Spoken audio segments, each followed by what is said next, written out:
Everyone, welcome back to pharmacy India. तो आज की इस क्लास में हम स्टार्ट करने जा रहे हैं अपनी नई यूनिट बायोकेमिस्ट्री की। यूनिट नंबर 2 है, जिसके अंदर हम पहला पार्ट करेंगे जिसका नाम है कार्बोहाइड्रेट मेटाबॉलिज्म। तो आज इस चैप्टर की शुरुआत होने जा रही है, तो इसीलिए देखते हैं कि हमको इस चैप्टर के अंदर क्या क्या पढ़ना है। चलिए, सबसे पहले आपको इस चैप्टर के अंदर ग्लाइकोलाइसिस, उसका पाथवे, एनर्जेटिक्स एंड उसी के साथ ही साथ उसका सिग्निफिकेंस करना है। देन सिट्रिक एसिड साइकिल के अंदर भी सेम ही चीज आपको अप्लाई करनी है, पाथवे, एनर्जेटिक्स और सिग्निफिकेंस। उसके बाद HMP shunt and its significance, glucose 6 phosphate dehydrogenase deficiency, G6PD, ये जो आपने सुना भी होगा इसका नाम, ग्लूकोज 6 फॉस्फेट डेफिशिएंसी, ये हमें पढ़नी है। ग्लाइकोजन मेटाबॉलिज्म पाथवे, यानी कि जो आपका ग्लाइकोजन होता है वो किन किन तरीकों से मेटाबोलाइज किया जा सकता है, ये करना है। और ग्लाइकोजन स्टोरेज डिसीज, GST जिसको बोला जाता है, इसके बारे में पढ़ेंगे। उसके बाद ग्लूकोनियोजेनेसिस पाथवे और उसका significance, then hormonal regulation of blood glucose level and diabetes mellitus, यानी कि जो हमारी बॉडी में हार्मोन्स होते हैं वो किस तरीके से ब्लड ग्लूकोज लेवल और जो आपका डायबिटीज मेलाइटस है उसको रेगुलेट करते हैं। इन सारी चीजों के बारे में हमें डिस्कस करना है इस पूरे चैप्टर में। तो आज इंट्रोडक्टरी पार्ट होगा और देखेंगे कि शायद हम ग्लाइकोलाइसिस भी पूरी तरीके से कवर कर ले। शुरुआत करते हैं हमारे पहले टॉपिक के साथ, जिसका नाम है मेटाबॉलिक पाथवे। अब चैप्टर के अंदर मेटाबॉलिज्म है, तो आपको ये तो पता होना चाहिए कि क्या होता है मेटाबॉलिज्म, है ना। ये जो मेटाबॉलिज्म होता है ये बेसिकली दो तरीके का होगा। पहला कैटाबॉलिक पाथवे और दूसरा होता है एनाबॉलिक पाथवे। ठीक है। अब ये जो कैटाबॉलिक पाथवे है ना, इसके अंदर चीजें टूटती हैं। ठीक है, जब टूटेंगी तो एनर्जी रिलीज होती है, और जब भी एनर्जी रिलीज होती है तो आपको क्या याद रखना है कि ये एक्सोथर्मिक या फिर एक्सर्जेनिक रिएक्शन होती है। ठीक है, और are involve in oxidative breakdown of larger complexes. ठीक है, बड़े बड़े कॉम्प्लेक्सेस को अगर हम छोटी छोटी फॉर्म्स में तोड़ रहे होंगे, example carbohydrate metabolism, protein metabolism, lipid metabolism etcetera, ये सारी चीजें, ये सारे के सारे जो प्रोसेस होते हैं ये सब कैटाबॉलिक पाथवे के अंदर आएंगे। एग्जाम्पल मैंने आपको लिखवा दिए हैं। अब they are usually exergonic in nature, इसका क्या मतलब है? देखिए, एक्सर्जेनिक हम लोग पहले चैप्टर में करके आए हैं। इससे पहला जो चैप्टर है उसके अंदर मैंने आपको ये बताया था कि एक्सर्जेनिक का मतलब होता है आपकी बॉडी में जो भी रिएक्शंस हो रही हैं, अगर वो कैटाबॉलिक रिएक्शन है, यानी कि अगर उसमें बॉन्ड टूट रहे हैं, इसका मतलब एनर्जी रिलीज होगी। और जब एनर्जी रिलीज होती है, फ्री एनर्जी बेसिकली अगर रिलीज होती है, तो सबसे पहली चीज कि ये स्पॉन्टेनियस होगा, और दूसरा पॉइंट ये है कि ये एक्सर्जेनिक या फिर एक्सोथर्मिक रिएक्शन कहलाती है। ठीक है। अब दूसरी बात, एनाबॉलिक पाथवे क्या होंगे? तो बिल्कुल ऑपोजिट कर दीजिए। इसके अंदर क्या होता है कि are involve in the synthesis of compound, यहां पर ब्रेकडाउन हो रहा था, यहां पर सिंथेसिस यानी फॉर्मेशन हो रहा होगा। और जब कोई चीज फॉर्म होती है, जब कोई चीज बनानी होती है, तो आपको एनर्जी देनी पड़ती है ना, एनर्जी खर्च करनी पड़ती है। तो यही प्रोसेस आपका एंडोजेनिक इन नेचर हो जाता है। They are usually endogenic in nature. अच्छा, एक बार इसके एग्जाम्पल देख लीजिए। Formation of DNA, RNA etcetera, यानी कहीं भी अगर आपको किसी भी चीज का फॉर्मेशन होता हुआ दिखाई देगा, तो इसका आंख बंद करके क्या मतलब है कि उनका जो डेल्टा G होगा वो पॉजिटिव है और नॉन स्पॉन्टेनियस होगी।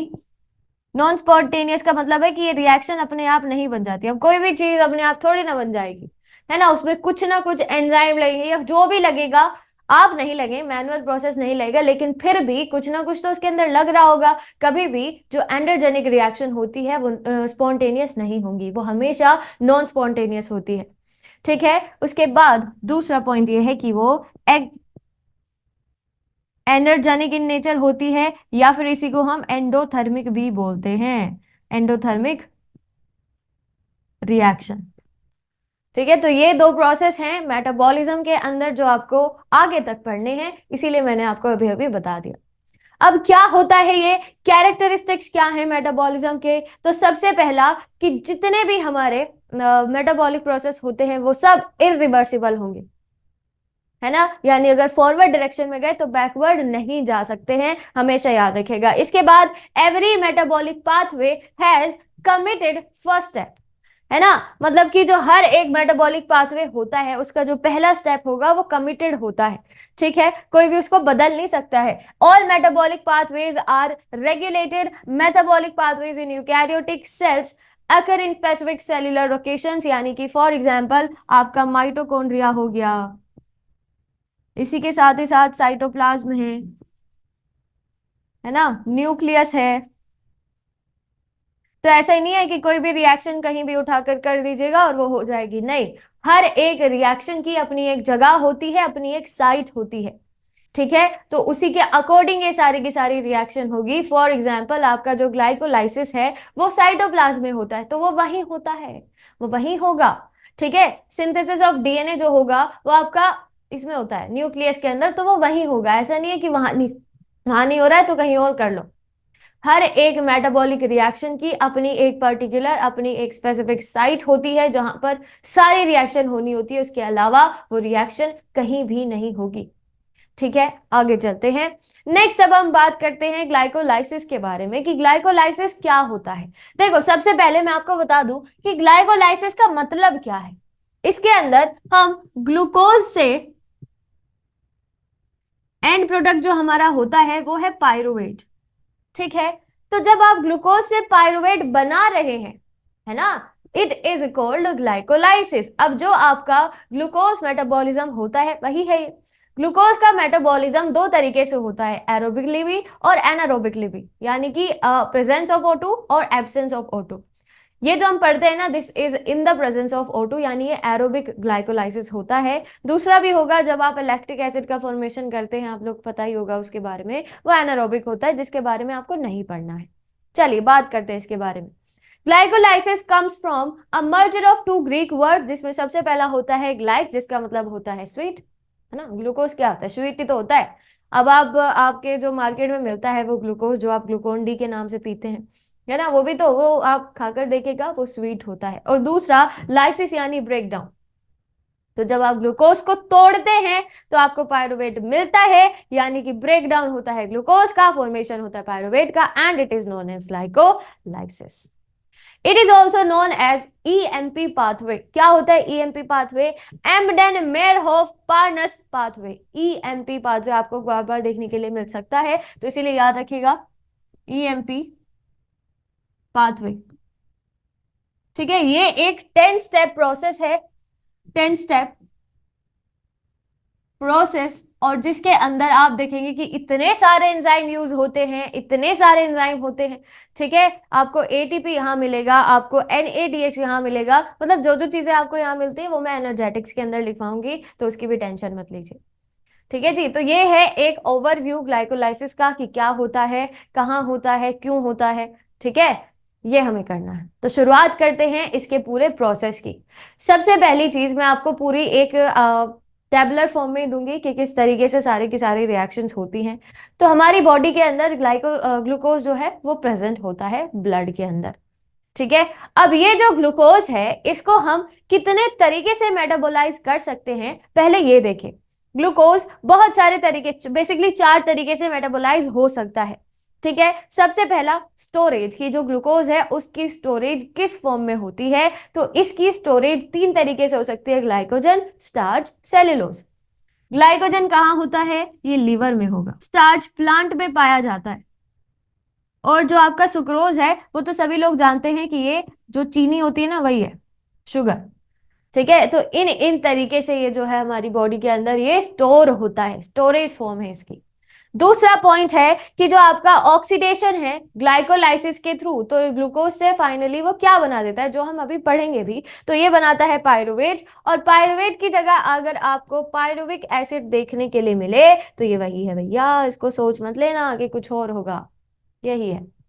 तीसरा प्रोसेस होता है oxidation via pentose phosphate pathway, ठीक है, HMP शंट, आप जिसको आपने सुना भी होगा ना, है ना, वही है। पेंटोज फॉस्फेट पाथवे, इसके थ्रू भी हम जो है ग्लूकोज का ऑक्सीडेशन करते हैं। ठीक है, इसको राइबोस 5 फॉस्फेट ही बनता है एचएमपी शंट में, राइबोस 5 फॉस्फेट आपको वहां पर मिलेगा, जो कि आप पढ़ेंगे भी आगे। ठीक है, तो ये होता है। एंड लास्ट हमारे पास है कि जो सिंथेसिस होता है स्ट्रक्चरल पॉलीमर्स का, वो भी ग्लूकोज से होगा। जैसे कि आपके एक्स्ट्रा सेल्यूलर मटेरियल्स होते हैं, सेल वॉल है, पॉलीसेक्राइड है, इन सब में जो है प्रेजेंट होता है आपका ग्लूकोज। ठीक है, तो ये थे different pathways of glucose metabolism in our body. ठीक है, अब हम आगे चलते हैं एंड देन हम बात करते हैं एक बहुत ही बढ़िया सी टेबल की, जिसकी मदद से आपको हर एक पार्ट, हर एक स्टेप समझ आ जाएगा कि किस तरीके से ग्लूकोज का मेटाबॉलिज्म होता है, ऑक्सीडेशन होता है ना, वाया ग्लाइकोलाइसिस। पायरुवेट एसिड बनाना है, पायरुवेट हमें बनाना है ग्लूकोज से, एक ग्लूकोज से दो पायरुवेट बनते हैं, ये भी याद रखिएगा। तो हम एक ही ग्लूकोज लेकर चल रहे हैं, एक मॉलिक्यूल है हमारे पास ग्लूकोज का। ठीक है, शुरुआत करते हैं। सबसे पहले जो ग्लूकोज होता है ये, अच्छा ये साइटोप्लाज्म में होगा, ये भी याद रखिएगा, अकर्स इन साइटोप्लाज्म।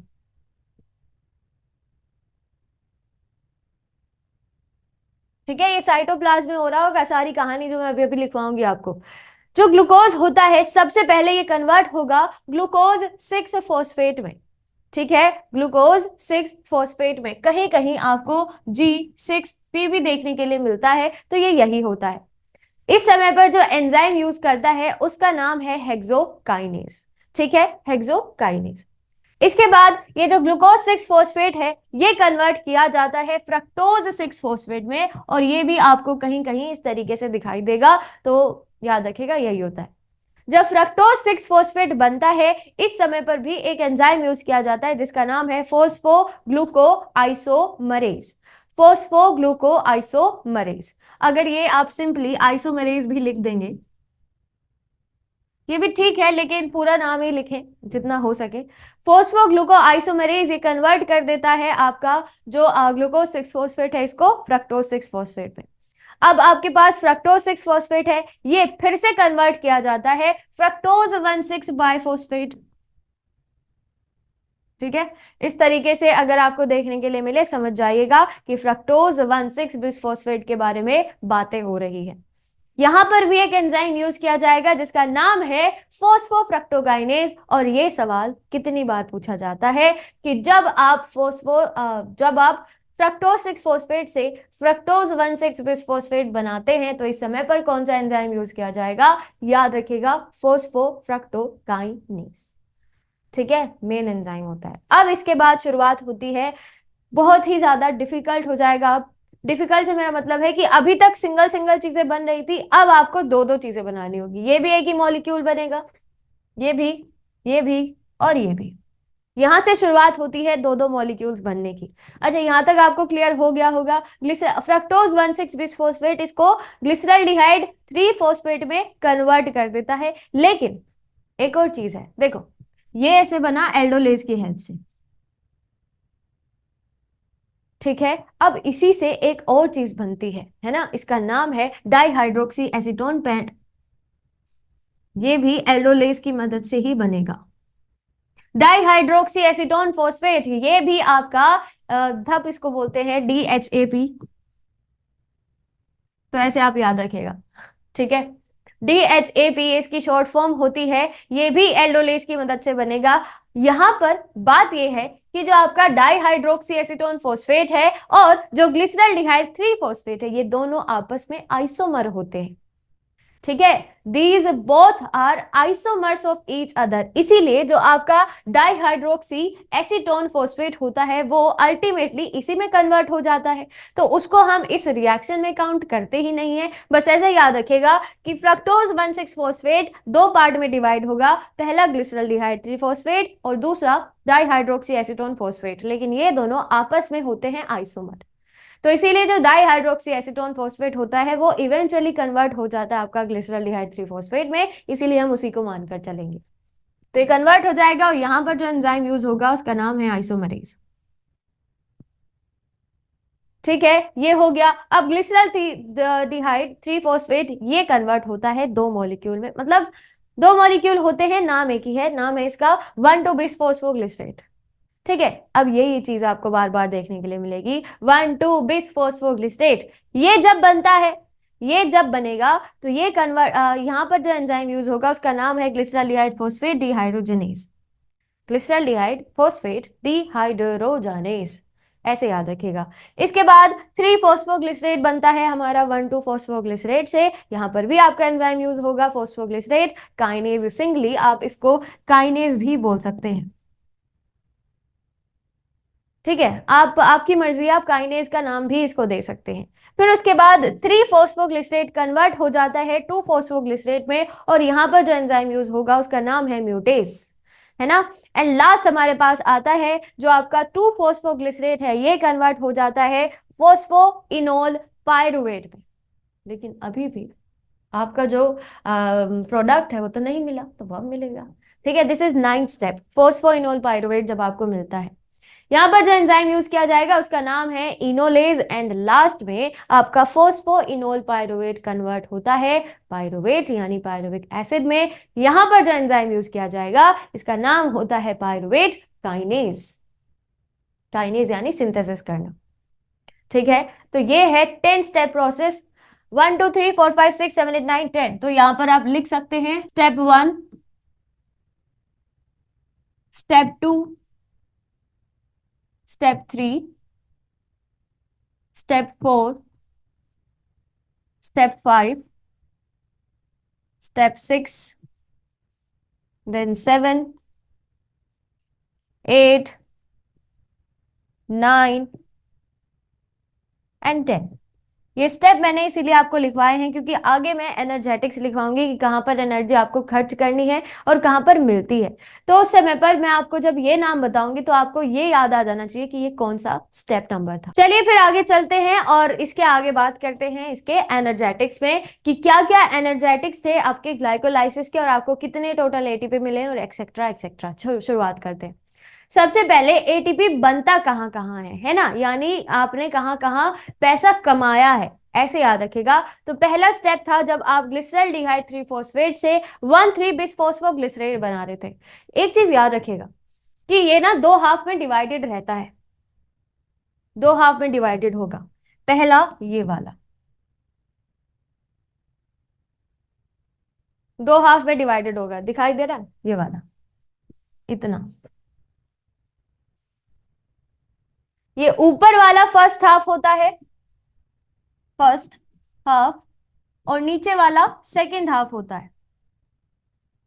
एक चीज हमेशा याद रखिएगा कि जब आप फर्स्ट हाफ में हैं उस समय पर आप सिर्फ और सिर्फ पैसा खर्च करते हैं। अब शुरुआत में आप जब आपकी टीनेज में होते हैं, है ना, तो उस समय पर आप पैसा कमाते नहीं है, खर्च करते हैं। ऐसे याद रखिएगा कि लाइफ के पहले हाफ में और ग्लाइकोलाइसिस के पहले हाफ में पैसा सिर्फ खर्च होता है। तो यहाँ पर एटीपी जो है ना वो कंज्यूम हो रही होगी। लेकिन सेकेंड हाफ में जब आप बड़े हो जाते हो, जब आपको थोड़ी बहुत अकल आती है कि पैसा कमाया कैसे जाता है, तो फिर आप पैसा कमाते हो, तो उस समय पर एटीपी बनता है। बनता मेरा मतलब है कि फॉर्म होता है, पैसा कमाया जाता है। तो सेकेंड हाफ में एटीपी फॉर्म होगा।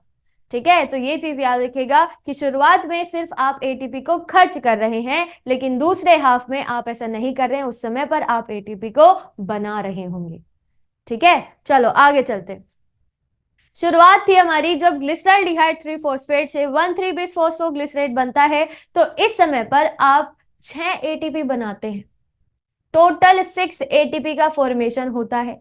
इसके बाद 1,3 बिस फॉस्फोग्लिसरेट जब 3 फॉस्फोग्लिसरेट में कन्वर्ट होता है, इस समय पर भी आप 2 एटीपी बनाते हैं। ठीक है, यहां पर भी आप 2 एटीपी का फॉर्मेशन कर रहे होंगे, क्योंकि ये सारी चीजें अगर फॉर्मेशन आ रहा है इसका मतलब कि ये सेकेंड हाफ के बारे में ही बात हो रही है। ठीक है, क्योंकि वहां पर कोई खर्च नहीं होता है।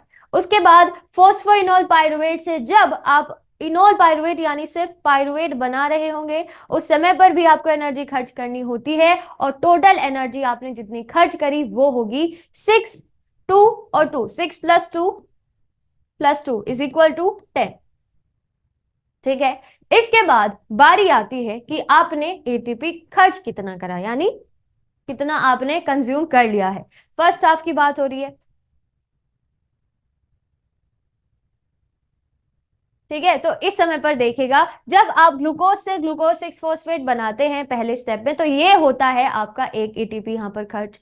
दूसरा होगा जब आप फ्रक्टोज 6 फॉस्फेट से फ्रक्टोज 1,6 बायफॉस्फेट बनाते हैं, तो इस समय पर भी होती है आपकी एक एनर्जी खर्च, यानी एक एटीपी खर्च। तो टोटल कंजप्शन जो हुआ वो 2 का हुआ, और हमने बनाया इतना था, तो जितना हमने बनाया उसमें से अगर मैं ये जो कंज्यूम हुई है इसको माइनस कर दूं 10 - 2, तो हमारे पास जो टोटल एटीपी निकल कर आएगा वो है 8।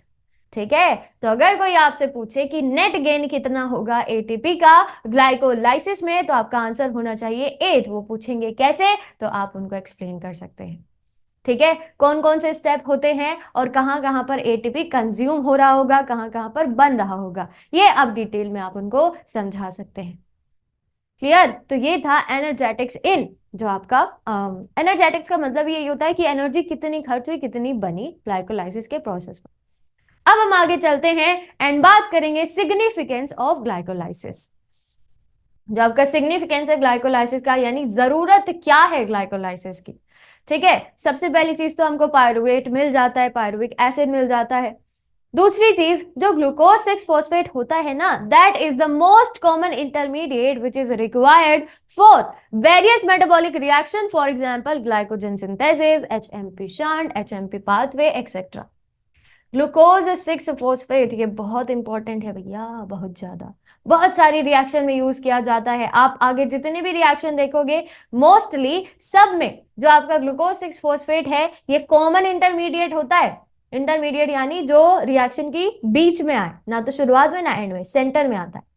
ठीक है, तो वो होते हैं इंटरमीडिएट, और आपको बार बार देखने के लिए मिलेगा ग्लूकोज 6 फॉस्फेट। ठीक है, next, fructose 6 phosphate is required for the synthesis of glucose amine. याद रखिएगा, फ्रक्टोज 6 फॉस्फेट से ग्लूकोज अमाइन बनता है, उसकी जरूरत हमें पड़ती है, ये दूसरी इसकी जरूरत थी। इसके बाद it in the HMP shunt hexose monophosphate pathway for the synthesis of pentose triose like glyceraldehyde 3p is used, है ना। तो आपको वहां पर ट्रायोज बनाने के लिए आपको वहां ग्लिसरॉल्डिहाइड 3 फॉस्फेट इस्तेमाल करना होता है एचएमपी शंट। और इसी के साथ आज के इस क्लास को हम इधर ही एंड करते हैं। पूरा ग्लाइकोलाइसिस हमने देख लिया कि किस तरीके से होता है, एनर्जेटिक्स क्या है, क्या उसके सिग्निफिकेंस है, और पाथवे क्या होता है। और आई होप ये पाथवे आप कभी नहीं भूलोगे, क्योंकि बहुत ही इजी है। एक बार अगर आपने याद कर लिया, देखो पहला और दूसरा हाफ याद करिए। पहले हाफ में सिर्फ एनर्जी कंज्यूम हो रही है ना, दूसरे में आप बना रहे हो, बस ऐसे याद रखिएगा, और स्टेप याद रख लो, काम खत्म।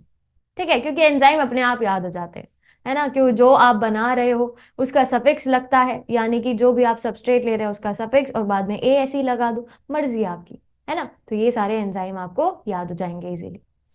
इसी के साथ आज के इस क्लास को हम इधर ही एंड करते हैं। इससे आगे का जो चैप्टर है वो हम नेक्स्ट क्लास में कवर करेंगे। तब तक के लिए आप बने रहिएगा फार्मेसी इंडिया के साथ। Thank you.